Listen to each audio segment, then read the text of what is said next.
जब बिल्डिंग का निर्माण हो रहा था उस पल जो ठेकेदार या बिल्डर वहाँ बैठे थे, तो उसको देख रेख में निगरानी चल रही थी, कहते हैं वहाँ मजदूरों के बच्चे भी थे, काम खेल रहे थे, मजदूर काम कर रहे थे, मगर उनमें कई बच्चे रोज एक खेल खेलते थे। क्या? एक दूसरे की बनियान पकड़ के ना छुक छुक गाड़ी का खेल खेलते थे। मगर उनमें एक बच्चा ना सामने बैठा रहता, पर उन्हें गाइड करता रहता, उन्हें रुक जाओ, चलो, अब रुक जाओ, अब चलो, स्टेशन आ गया, इसका। और वो ठेकेदार रोज देखते कि रोज बच्चा यही करता है, और क्यों नहीं करता? क्या इसका खेलने को दिल नहीं करता कि मैं भी जाके खेलूं जाके? उन्हें बच्चे बोले, बेटे बात सुन। कहते हाँ जी। कहते तुम रोज खेल खेलते हो? कहते हैं हाँ। अच्छा लगता है? कहते हैं बहुत अच्छा लगता है। फिर तू क्यों नहीं खेलता? कहता है खेलता तो हूँ। तो गाड़ी क्यों नहीं बनता तू? अंकल मेरे पास अब बनियान नहीं है, फिर मेरी बनियान पकड़े तो मेरे साथ छुप गाड़ी करे, मेरे पास बनियान नहीं। फिर तू क्या करता है?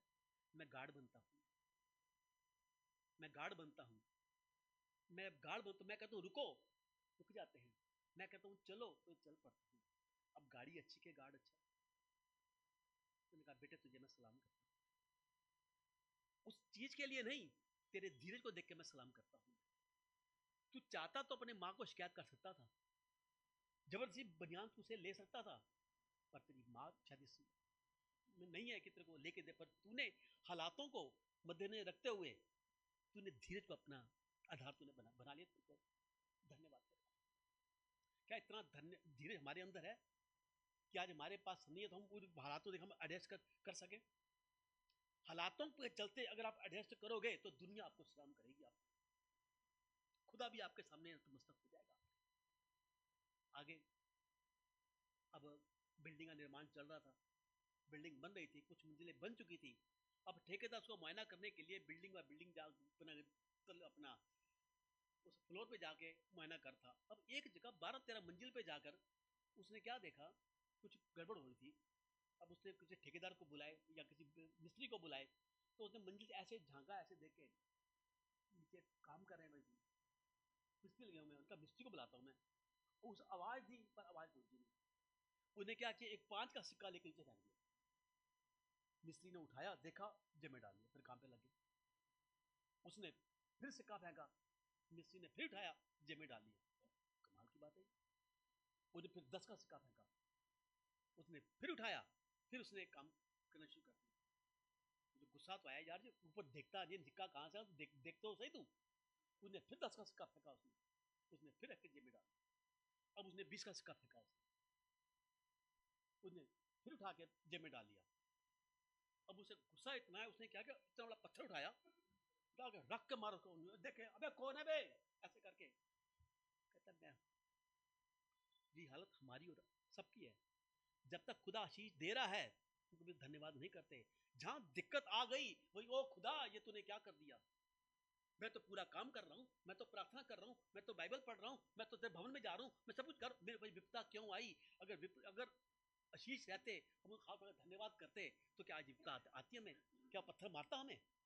हमें कुछ सिखाने के लिए वो दिक्कत को, परेशानी को, दर्द को, पीड़ा को भेजता है। हम छोटे थे ना, तो हमारी कोर्स में एक दुआ था कि दुख में सुमिरन सब करे, सुख में करे ना कोई, जो सुख में सुमिरन करे तो दुख का एक है। दुख हमारे बुलाए हुए हैं, वो दुख भेजना नहीं चाहता, वो सिक्के उछालता है अपने, वो आशीषों को देता है, आशीषों को बढ़ाता है, पर हम समय रहते हम उसका धन्यवाद नहीं करते। रहते रहते बिल्डिंग तैयार हो गई। कुछ सालों के बाद सबसे ऊंचे फ्लोर पर 70, 75, 80 मंजिल की बिल्डिंग थी। वहां पर किराया था बहुत ज़्यादा, और लोग वहां जाना पसंद करते थे कि हम वहां जाएंगे, पूरा नज़ारा देखेंगे, यहाँ से पूरी दुनिया नजर आएगी, आसमान में पहाड़ नजर आएंगे, ऐसे देखो जहाज जाते हुए नजर आएंगे। नीचे है तो ऊपर देखते हैं जहाज को, तो यहाँ ऊपर नीचे देखें जहाज कैसे जाता है, जाते हैं, पक्षी कैसे उड़ते हुए नजर आते हैं। एक नज़ारा, अजीब नज़ारा, हम नज़ारा देखेंगे भी। जो जो बढ़ती है बिल्डिंग को देखने के लिए, कोई देखने आते हैं, कोई रहने के लिए आते हैं, कुछ करने के लिए आते हैं। नीचे का किराया कम था, ऊपर का किराया बहुत बहुत ज़्यादा था, पर लोग ऊपर किराए में ज़्यादा करते थे। एक दिन ऐसा हुआ कि उस बिल्डिंग में कुछ ऐसी दिक्कत आ गई, उस बिल्डिंग सारी लिफ्टें बंद हो गई, जो नीचे के नीचे, ऊपर के ऊपर। अभी ठीक होगी, अभी ठीक होगी, अभी ठीक होगी, पर करते करते करते करते शाम नहीं ठीक हुई। अब हुआ क्या, मत तीन चार दोस्त थे, कहते यार कब तक वेट करेंगे, बिल्डिंग ठीक होनी, सामान था ऊपर पड़ा, थके पड़े हैं, क्या करें, चल पैदल चलते। अबे 75 मंजिल है। कहता कोई बात नहीं यार, 25 मंजिल तू अपना शेयर कर जिंदगी, उसके बाद मैं शेयर करूंगा, उसके बाद ये शेयर करेगा, जब हम हमारी मंजिल हमारी पूरी हो जाएगी। कहता ये बात ठीक है। अब एक बंदे ने अपने तजर्बे बताने शुरू किए, मैं बचपन में ये था, मैंने ऐसे पढ़ाई शुरू की, मैंने ऐसे पढ़ाई की, मैं इस कॉलेज में गया, मैं उस कॉलेज में गया, मेरी नौकरी लगी, मेरा ये हुआ, मेरा हुआ, बातें करते करते करते करते 25 मंजिल। कहता बता आ गए ना, 25 मंजिल हो गए ना पूरे, 50 रह गए ना। अब पीछे मैंने कहा मेरी भी पढ़ाई ऐसे बीती, उसके बाद मेरी शादी हुई, मेरी पत्नी आई, बड़ा अच्छा जीवन बीता, मेरे बच्चे आ गए, बच्चों की पढ़ाई की, बच्चे भी सेटल हो गए, ये अब इतना का था, बच्चों की शादियां हो गई, कितने में 50 मंजिल पूरे हो गए। अब तू बता। अब उसने भी सारी बातें करने के बाद फिर अपने तजर्बे शुरू किए उसने, कमी घट्टी हर बात, बेकारी बीमारी सब कुछ जो क्या। और जब आग पर पहुंचे, देखा 75 मंजिल पूरी होगी ना, लगा चाबी, पास तो नहीं है, तेरे पास, तो मेरे पास भी नहीं है, तेरे पास, तो मेरे पास भी नहीं है, चाबी कहाँ है, फोन क्या है, अभी चाबी मारी पैर सर, वो तो काउंटर पे पड़ी है। अब कौन नीचे उतरे, फिर कौन ऊपर चढ़े, भाई अपने बस का तो नहीं। यही हमारा और आपका जीवन। 25 साल तक हमने पढ़ाई की, कॉलेज किया, नौकरी की, सेटल हुए, 25 साल पूरे हो गए, उसके बाद शादी हुई, बच्चे हुए, बच्चों को स्टैंड किया, बच्चों की नौकरी लगी, बच्चों की शादी हुई, उसके बाद अपनी जिम्मेवारियां, बीमारी लग गई, दिक्कत आ गई, परेशानी आ गई, घुटने दर्द, कमर दर्द, ये दर्द, डॉक्टर पर करते करते करते 75 साल बाद। पर वहाँ जब 75 साल तक पहुंचे, इसमें खुदा का तो कोई नाम आया ही नहीं, खुदा को तुमने जाना ही नहीं कभी। जो खुदा की जो दी हुई सब प्रार्थना की चाबी थी, वो तो हमारे नीचे हमारे रह गई थी। अब वो द्वार तो बंद हुआ पड़ा है, जबकि खुदा ने साफ साफ कहा है कि तुझे मैं अधोलोक की, मैं तुझे अपना स्वर्ग की चाबियां दूंगा, अधोलोक के फाटक तुझे प्रबल ना होंगे, पर यहाँ तो चाबियां है ही नहीं मेरे पास, क्या क्या करेंगे। कुछ भी नहीं किया, अपने घमंड में हम इतना हो गए कि 25 साल बचपन के बीत गए, जवानी के बीत गए, बुढ़ापे में आ गए, सब कुछ हो गया, उसके बाद बीमारियां, दिक्कत, परेशानियां आ गई, तो खुदा खुदा क्या क्या देंगे, वो गंदा जीवन, बुढ़ापे का जीवन, बीमारी का जीवन, दिक्कत परेशानी का कब्र जीवन, वापस जाना मुश्किल है, वापस तो जा पाएंगे नहीं हम। आज भी मेरा खुदा कहता है, तो जिस उम्र में, जिस तकाजे में तू मेरे पास आ जाएगा, उसी पल मैं तुझे को ग्रहण कर लूंगा। कि हमारी उम्र ऐसे बीत ना जाए, दोबारा नीचे आना मुश्किल है, वापस 5 साल की उम्र में जाना मुश्किल है, 10 साल की उम्र में जाना मुश्किल है, 20 साल की उम्र में जाना अब अपना मुश्किल है। अब हमें आगे बढ़ना, कहता इस गुनाह के लिए तुम मुझसे माफी मांग लेगा। कहता इसी तरीके से एक गांव में एक शख्स ने एक जमीन खरीदी, बहुत बड़ी जमीन, इतना था कि मजदूर जितने लग जाए काम के लिए, उसने ढूंढी पिटवा दी। कहता है जितने मजदूर हैं आ जाए मेरे काम पर, सबको 500 रुपया दिहाड़ी डेली की मिले, 500 दिहाड़ी सबको दूंगा, सारे आए, पर सुबह 10 बजे तक आ जाना। अब सुनकर 100 मजदूर आ गए। कहता हाँ जी मुंशी जी, नाम लिख लो इनका, अब इनको काम पे लगा दो। 10 बजे आ गए, 11 बजे 50 मजदूर और आ गए, मुंशी जी इनका नाम भी लो, आ जाओ काम पे। 12:30 पौने 1 बजे एक और आ गए, 25 मजदूर और आ गए, रख लो काम पे। अब लंच का टाइम था, लंच हुआ, लंच के बाद भी 25 मजदूर और आ गए। हम तो देखने के लिए आए थे कि काम ठीक ठाक चल रहा है, तो हम कल से आए। कहते कल को छोड़ो, अभी से आ जाओ, मजदूरी मिलेगी तुमको। लंच भी खत्म हो गया, 4 बजे 10 मजदूर और आ गए। हम तो छुट्टी करके जा रहे थे, देख रहे काम अगर है तो हम कल से, कहता है नहीं अभी से आ जाओ, काम बहुत है, बहुत है काम। और 5 बजे सबकी छुट्टी हो गई, दूसरे काम वाले वो भी आए देखने के लिए। कहते काम तो चल रहा है, अभी आधा घंटा है अभी काम में। कहते आ जाओ, तुम भी आ जाओ, काम करो बैठ, मजदूरी मिलेगी, चिंता मत करो। 6 बजे जब सबकी हाजिरी लगी, हाँ जी मुंशी जी क्या हुआ। कहते 100 तो आए थे सुबह 10 बजे, 50 आए थे 11 बजे, 12:30 बजे 25 आए थे, लंच के बाद 25 फिर आए थे, उसके बाद 10 फिर आए, और ये आधा घंटा पहले ये 5 लोग और आ गए, सबको 500 मजदूरी देते। सबको? हाँ। अरे सेठ जी, जो सुबह 9 बजे आया वो 5:30 बजे पूरी कैसे पूरी होगी? कहता कहा ना सबको दे। इसका मतलब क्या? वो मजदूर, हम और आप, वो सेठ, मेरा मालिक, खुदा, उम्र के जिस लहजे में तुम खुदा के पास चले जाओगे, अपना पश्चाताप कर लोगे, उसी बार परिषद आपको अभिषेक से भर देगा। वो साफ साफ कहते, तेरे गुनाहों को मैं देखूंगा भी नहीं, पीठ के पीछे फेंक दूंगा। तेरे गुनाह कितने काले कितने लाल क्यों ना, इनकी तरह श्वेत कर दूंगा मैं। तेरे गुनाहों काली घटक समान जीवन से हटा दूंगा मैं। तेरे गुनाह इतने दूर कर दूंगा जितना पूरब से पश्चिम। खुदा का हाथ ऐसे है क्रूस पर, तेरे गुनाह इतने दूर, पूरब से पश्चिम इतनी दूर है, इतने तेरे गुनाह में अपनी निगाहों से दूर कर दूंगा और तेरे गुनाहों का पोटी उठा के अपने क्रूस के पीछे फेंक दूंगा। पर तू आ तो सही, तो जिस पल जिस क्षण मेरे पास आ जाएगा, उसी पल मैं तेरे को ग्रहण कर लूंगा, मैं तेरा लेखा नहीं लूंगा। बाइबल साफ साफ कहती है, धन्य वह शख्स जिसका लेखा परमेश्वर ना ले, इसका परमेश्वर लेखा परमेश्वर ना ले। जिनका परमेश्वर ने इस बाइबल में इसमें नाम आया, चाहे नूहा का आया, चाहे मूसा का आया, चाहे दाऊद का आया, चाहे अब्राहम का आया, जिसका भी नाम आया, क्या उनकी प्रार्थना को सुनता नहीं था? इजा कहता है उनकी प्रार्थना को सुनता नहीं था वो, कितनी प्रार्थना नहीं सुनता था वो, बल्कि पूरा करने के लिए उनके पास आता था वो। डैनियल ने शेरों की मान में प्रार्थना की, शेरों की मान में खुदा खुद चलाए शेरों की मुंह को बंद करने के लिए। जब मूसा आगे आया, लाल समुद्र आगे आया, तो लाल समुद्र को 2 भाग करने मूसा के सामने परमेश्वर आ गया। दाऊद के सामने गुलायत आया, तो गुलायत को मैंने परमेश्वर उसके सामने आ गया। जब शद्रक मिशक अबेदनगो को आग के भट्ठे में डाला गया, तो खुदा उसके साथ आया। लोगों ने देखा डाले गए तो 3, वहां अंदर तो 4 है। उनकी प्रार्थना में इतना दम था, सुनता नहीं था बल्कि पूरा करने के उनके पास आता था। क्या हमारी प्रार्थना में इतना दम है कि प्रार्थना खुदा हमारी प्रार्थना का हमारे पास आ जाए? आज भी हमारे आसपास है वो, आसपास है वो। वो बाइबल साफ साफ कहती है कि जहां 2 या 3 मेरे नाम से इकट्ठा होंगे, मैं उनके बीच में आऊंगा ही आऊंगा। शादी ब्याह में नहीं, माँ बहुत होते हैं, जीने मरने में नहीं, बल्कि जब मेरे नाम से यीशु मसीह का, जब यीशु मसीह के नाम से, पिता के नाम से जो इकट्ठे होंगे, हमारे बीच में आएगा। ये परमेश्वर का वचन है। बाइबल साफ साफ कहती है कि मेरा वचन टलेगा नहीं, भले धरती टल जाए, आकाश टल जाए, मेरा वचन अटल है, हमेशा सिद्ध रहेगा। सिद्ध रहने वाला वचन, सिद्ध करने वाला परमेश्वर, हमें जयवंत करने वाला, बुलंद करने वाला, सिद्ध और स्थिर करने वाला, वो साफ साफ कहता है कि तू मेरी निगाह में प्रतिष्ठित है, अनमोल है, मैं तुझसे प्यार करता हूँ। प्यार करने वाला मेरा परमेश्वर क्या हमें चाहेगा कि हम, क्या वो चाहेगा कि हम 10 गड्ढे में जाएं, कि हम अंधकार में जाएं? उसे हमें अंधकार से निकालने के लिए उजाले की संतान बनाया, ताकि हम उजाले में आए और उजाले को दुनिया के आगे बिखेरे हम, कि दुनिया अंधकार में पड़ी है, नहीं जानती कि क्या है सच्चा खुदा कौन सा है। उस खुदा को जाने पर हम सबको चुनकर अलग परमिशन किया है, ताकि सच को जाने, सच उन्हें आजाद करे, जिससे हम आजाद हुए। हम आजाद हुए पर जब प्रार्थना को सुनकर कबूल करेंगे।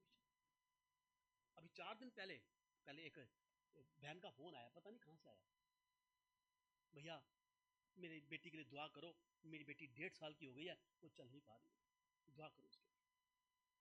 मैंने कहा बहन ठीक है दुआ करते हैं। दुआ की, दुआ करके छोड़ दिया। प्रभु उसके संभाला मेरे पिता परमेश्वर। जो बाइबल साफ साफ कहती है कि बच्चों को मेरे पास आने दो, जिनका मन बच्चों जैसा होगा मेरे राज्य में इस्तेमाल होगा। तो ये बच्चा बनकर दीन और नम्र है मेरे पिता परमेश्वर, तो इस धरती पर जिस कारण जन्म दिया पिता परमेश्वर, शैतान को छूना चाहता हूँ। शैतान की बातों का कैंसिल कर मेरे पिता परमेश्वर, इस बच्ची को छू ले, ताकि बच्ची चंगी हो जाए मेरे पिता परमेश्वर। तूने वादा किया मैं अपने दास के वचन को पूरा करता हूँ। तेरा दास होने का बच्ची के लिए मांग रहा हूँ मेरे पिता परमेश्वर, दया कर प्रभु। इधर प्रार्थना खत्म हुई, इधर बच्ची चल पड़ी, इधर बच्ची चल पड़ी। तो दूसरे दिन ही उसका मैसेज आ गया, पर भैया बहुत बहुत मुबारक हो, आपने प्रार्थना की थी, मेरी बच्ची नहीं चली थी, ये बच्ची चल पड़ी। पहले पलंग पर खड़ी हुई, बिना सारे को बुलाया चली, फिर जमीन पर खड़ा किया, बिना सारे को दौड़ पड़ी। ये क्या कोई मेरी बल बुद्धि नहीं, ये परमेश्वर की बल बुद्धि है। ये कब परमेश्वर ने अभिषेक दिया? जब परमेश्वर के इन वचनों को पढ़ा जाए, समर्थ को जाना जाए। ये वचन, ये जो काले अक्षर हैं बाइबल में लिखे हुए हैं, ये पहले भी पढ़े थे, स्कूल में भी पढ़े थे, कॉलेज में भी पढ़े थे, हर जगह पढ़े, इन अक्षरों लिखा हमने, पर मैं तो अभिषेक नहीं आया। पर जब इन वचनों को बाइबल में से उठा के पढ़ा, अपना आधार माना, तो ये वचनों में, इन काले अक्षरों में से ऐसा अभिषेक निकला कि उन्हें हमारी जीवनी काली माँ को धोकर अलग कर दिया, हमें पाक और साफ कर दिया। पाक और साफ करने वाला मेरा परमेश्वर आज भी हमारे बीच में है। कहता है तू मेरे लिए एक एक हिस्सा है। कौन सा हिस्सा? मेरी योजनाओं का एक हिस्सा है तू मेरी योजना के तहत है मेरी निगाहें तुझ पर पड़ी हैं, तुझको मैंने एक आशीषों के लिए खड़ा किया तेरे को मैंने, तेरे वास्ते मैं एक योजना बना के बैठा हूँ, योजना हानि के लिए लाभ किए, अंत में तेरी आशाओं को पूरा करूंगा। जो हमारी आशाओं को पूरा करने वाला मेरा परमेश्वर है, हमारी हर बात को पूरा करने को तैयार बैठा है। वो साफ साफ कहता है यशायाह 57:19 में कि तेरे मुंह के फल का सिंचन आरू, तू जैसा बोलेगा वैसा हो जाएगा, तू जैसा बोलेगा। यदि तू मुझ पर विश्वास करता है तो विश्वास कर, जो काम मैंने किए थे तू भी करेगा, जो काम मैंने किए, और बल्कि मुझसे बड़े बड़े काम कर, बड़े बड़े काम। वो काम, वो बच्चा जिसको मैं जानता भी नहीं, बच्चा जिसको मैंने देखा भी नहीं, ये मेरी ये सेवा काल में दूसरा बच्चा हुआ ऐसा, एक ऋषिकेश में था, वो बच्ची 6 साल की थी, वो भी नहीं ऐसे ऐसे चलती थी, बस लेटी हुई थी बस। माँ ने कहा भैया आपके लिए मेरी बहन ने मुझे दिल्ली से फ़ोन करके बोला है कि राजेश भैया से बात कर ले और तो काम हो जाएगा। मैं कहा क्या काम? कहते मेरी बच्ची की प्रार्थना कर दो, बीमार है वो चलती नहीं। मैं कहा बीमार है, बीमार में नहीं चल रही होगी, मैं कभी भी दुआ करते उसके पीछे से सांस की आवाज़ आ रही है। अरे डॉक्टर ना कर पाए, ये प्रार्थना क्या करेगी? कहते मम्मी सब हार गए ना, अब एक बार ये भी करके देखो। वहाँ ऋषिकेश से फ़ोन आया, यहाँ प्रार्थना की, प्रार्थना करते ही वो बच्ची चल पड़ी। मुझे 3 महीने के बाद पता चला उसकी बहन हमारे घर में मिठाई का डब्बा लेकर आई, भैया आपने दुआ कितना मेरी बहन की बेटी के लिए। मैं क्या? कहते चल पड़ी। मैं अच्छी बात है। कहते आप समझे नहीं। मैं क्या मतलब? मैं बीमार थी ना। कहते 6 साल हुई थी पैदा हुए, चली भी ना नहीं थी वो, प्रार्थना होती उसी पर उठ के चल पड़ी। देखो ये बच्ची का वीडियो दिखाई। उनका पिता धन्यवाद, पिता बधेरे ऐसे। यहाँ भी एक गूंगा बच्चा बोला था, बोल। मेरा बेटा बोलता नहीं है, कितना 12 साल का हो गया, प्रार्थना करके बोला। मैं कहा आमीन आमीन। मैं तो बोल रहा है, तो कहे पहली पहली बात बोला ही। ये किसने किया? मैंने किया नहीं, मेरे बच्चों ने किया। बच्चों को अभिषेक को जाना माना चले। मैं ये नहीं कहता कि मैं पूरा इस पर चलने की कोशिश की। अभी जब कोशिश की तो इतना पर उन्होंने दे दिया, पूरा चलेंगे तो प्रभु क्या करेगा? बस वो कहता है मेरी आज्ञा का पालन। आज्ञा से मन में डर आएगा, डर से भय आएगा, भय से बुद्धि आएगी, बुद्धि से आशीष आएगी, आशीष से बरकत आएगी, बरकत से समर्थ आएगी, समर्थ से अभिषेक आएगा। और इनके आशीषों का आना लाजमी है, आना लाजमी है। कब? जब तू इस वचन को सर माथे पर रख ले, दिल में बिठा लेगा परमेश्वर, तो आशीष कहीं दूर नहीं है, आशीष तेरे पास ही है। कहते हैं दाऊद जंगल जंगल भटक रहा। क्यों भटक रहा था? राजा होने के बाद भी भटक रहा था। कहता उसका ससुर शाऊल उसे जल्द अपना करता था। क्यों? क्योंकि परमेश्वर ने शाऊल का अभिषेक दाऊद के ऊपर छोड़ दिया था, क्योंकि शाऊल को घमंड आ गया था, वो घमंडी अपना हो गया था। और दुनिया दाऊद के बारे में एक गवाही देती थी, शाऊल ने तो हजारों को मारा पर दाऊद ने लाखों को मारा। जो शाऊल करता था उससे बढ़कर दाऊद करता है, इस बात का उसको जलन हो गई, यार मुझसे बढ़कर ये कैसे हुआ। जहां घमंड आएगा परमेश्वर आपको नीचा करेगा ही करेगा। जहां दीता न मतलब परमेश्वर आपको ऊंचा उठाएगा। बाइबल साफ साफ कहते हैं वो घमंडियों का सामना करता है और जीरों पर अनुग्रह करता है। आज मांगे परमेश्वर, प्रभु हम जितना दी राह पर आगे बढ़ते जाए मेरे में पिता परमेश्वर, उतना दीनता नम्र आते। कहते हैं 4 युग बताए गए हैं ग्रंथों के हिसाब से, सतयुग, द्वापर युग, सतयुग, त्रेता युग, द्वापर युग और कल युग। द्वापर ये मैं पढ़ रहा था, कहते हैं सतयुग में इंसान का कद कितना था पता है आपको? 32 फुट का। उम्र कितनी थी? हजारों साल, कम से कम 900 साल। उसके बाद 1000, 1500, इतनी बड़ी उम्र। और इतना 32 फुट का इंसान हो तो शरीर कितना बड़ा उसका होगा। आज भी कई जगह फेसबुक पर निकालो ना पुरानी चीजें, तो निकालने को इतने बड़े बड़े धनुष, इतने बड़े बड़े हथियार उठाते ना कैसे होंगे जो इंसान आज हिला नहीं ना जाते हैं। 32 फुट का इंसान का तभी तो उसको हिला पाएगा, उसको बड़े बड़े न चीजों को। कहता है उस समय चारों में सबसे ऊपर सत्य युग में प्रॉपर धर्म था। त्रेता युग आया, धर्म का एक पैर टूट गया, 3 पैर रह गए। कहते इंसान की उम्र 900 से हट गए, सीधा 500 हो गई। और जो कद था 32 फुट देगा, 25 फुट 9 फुट हो गई। अब जब द्वापर त्रेता गया, द्वापर आया, कहते हैं 50% पाप और 50% के धर्म के दो पैर रह गए और धर्म दो पैर टूट टूट अपना अपना टूट गए। उस समय इंसान की कद 18 फुट का, 15 फुट का, और उम्र कहता है सीधा 250 साल। कहाँ इतनी, कहाँ 250 साल। और कल युग में चारों पैर धर्म के खत्म हो गए, अभी एक पैर बचा के नहीं बचा। कहता है इंसान की उम्र 100 साल भी नहीं है, कद 5 फुट, 5.5 या 6 फुट। अंत में ये भी सामने, अंत में इंसान का कद 2.5 फुट, 3 फुट, 2.5 फुट, 3 फुट, और उम्र कितनी, खाली 20 साल। कंप्यूटर युग चल रहा है ना, फटाफट फटा इंस्टेंट फटाफट हो रहा है, इंस्टेंट। इस इंस्टेंट के बीच में कहता है इतना तेजी से आगे बढ़ रहा है। 20 साल की उम्र में पढ़ाई भी पूरी हो जाएगी, शादी भी हो जाएगी, बच्चे 20 साल कितने होते हैं। कहता है ये अंत होते होते होते होते ये खत्म होने की तरफ हम वो ये युग कितने तरक्की कर रहा है। उस दिन एक जगह पढ़ रहा था, कहता है जिनकी जन्म 60-70 के बीच में हुआ है अब तक, कहता उन्होंने युगों को बदलते हुए देखा। टेलीफोन के युग को बदलते देखा, टीवी के युग को बदलते देखा, कंप्यूटर के युग को बदलते, एकदम दुनिया पलटा खाते हैं उन्होंने। आपने देखा, आपका किसी ने नहीं देखा। कहता है ये क्या है, ये दुनिया अंत की ओर भाग रही है, कद छोटे होते जा रहे हैं, उम्र छोटी होती जा रही है। ताकि बाइबल के हिसाब से इंसान की उम्र 120 वर्ष होनी लाजमी है, उसके बावजूद भी 70 साल में तो जाता नहीं है।